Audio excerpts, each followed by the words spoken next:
Every year they produce almost 1/4 of a ton of droppings.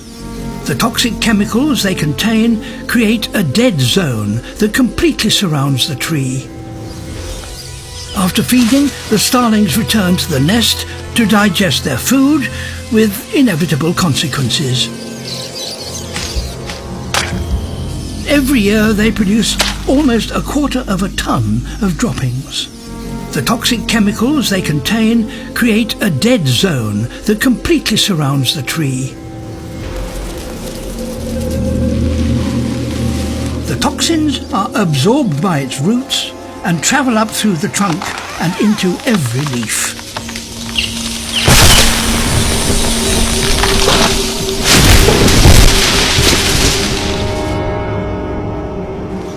Branch by branch, the tree is slowly dying.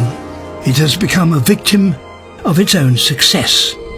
It has been poisoned.